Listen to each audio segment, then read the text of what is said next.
there, and welcome back to Weird Soda for Life. Today I'm feeling a little Matopsy-Matervi. Ah? Ah? You get it. Anyway, welcome back. As I mentioned last week, I told friend of the channel and friend in real life, and that I really liked the smattering of sodas she'd gotten from other countries at this Amish market near her house, and in true friend of the channel fashion, she went back. um, and she brought me back two sodas, and we're going to try one of these today. This is Materva. Um, Materva is a yerba mate soda, and as has apparently become a theme with whatever's happening at that Amish market. This is once again a cultural touchstone that I had no idea about. Though to be fair, my one of my colleagues at work had recommended this soda to me a few months ago, and I kind of just didn't know where to find it. So shout out to the Amish, I guess. But let's talk about this. But I guess let's rewind back. Uh, what is yerba mate? Turns out yerba mate is a tea that is traditionally sipped hot out of a hollowed gourd with a metal straw, and a straw I believe is called bombilla.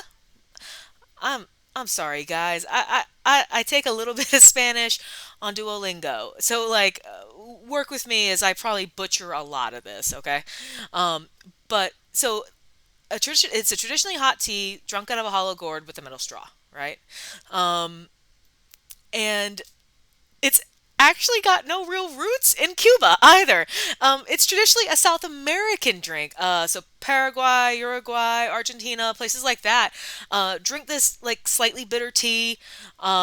And it's kind of like an old school energy drink. Yerba mate is naturally caffeinated.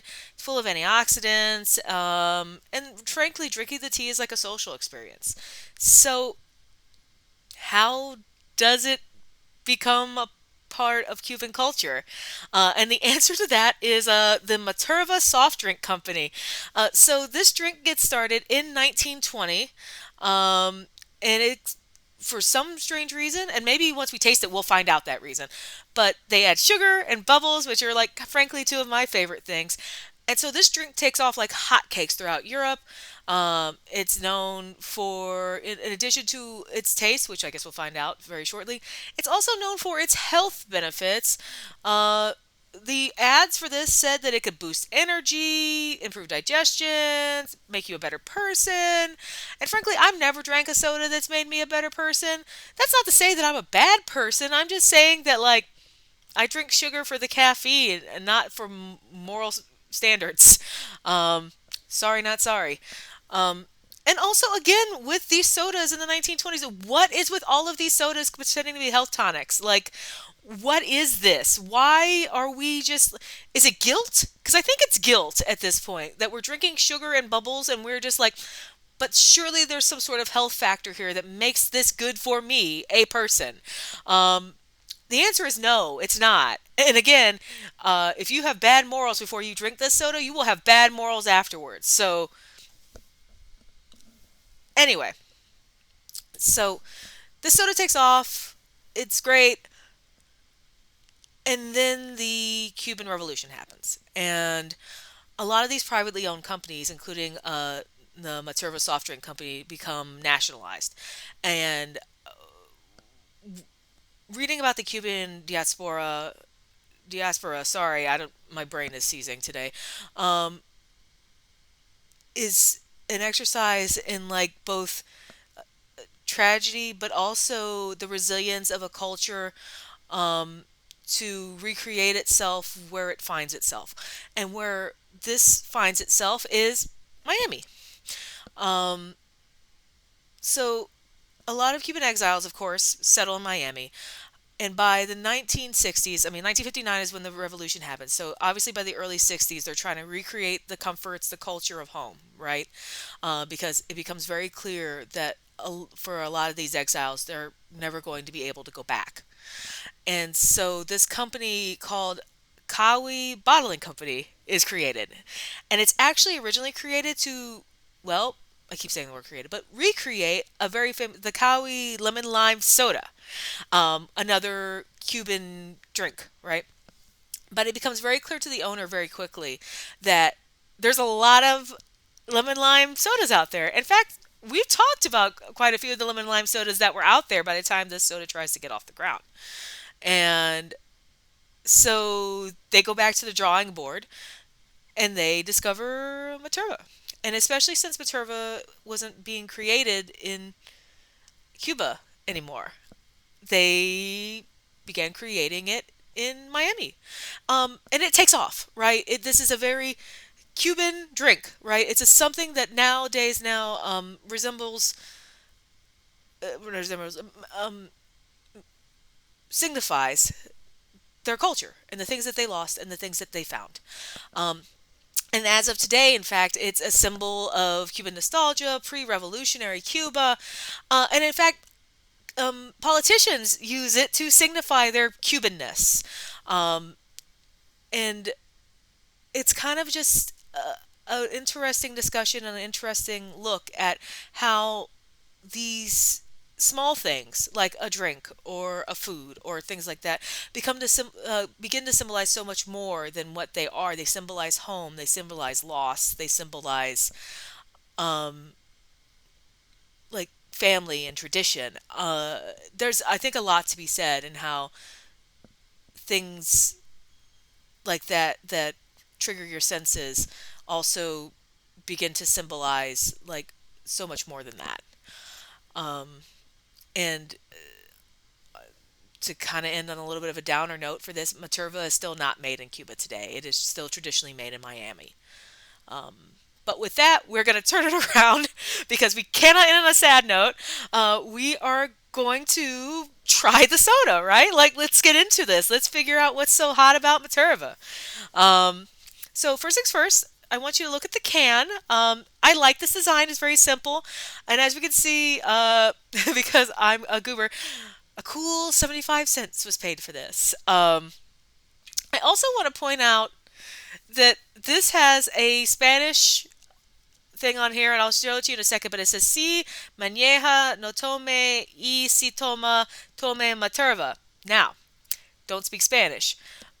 So helpfully they put the English translation, so that's on this side. They put the English translation on the other side, and it says, if you drive, don't drink, and if you drink, drink with turbo. So I appreciate the can looking out for me, and it's just good advice if you drive, don't drink. But we are not driving, we are sitting, so let's try this out, shall we?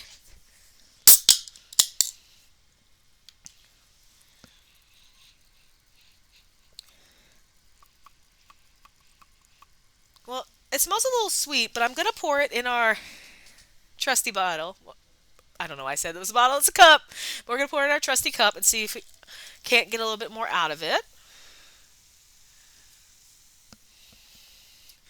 All right, so but straight up too, I don't know what this is gonna taste like, but it does kind of look like tea. So, um, I don't like tea. So, oh,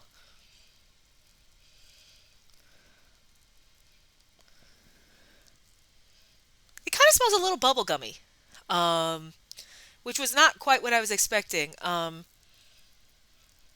But yeah, bubblegummy. I would go with that. And with that, let's I don't know, try it out. Pause up.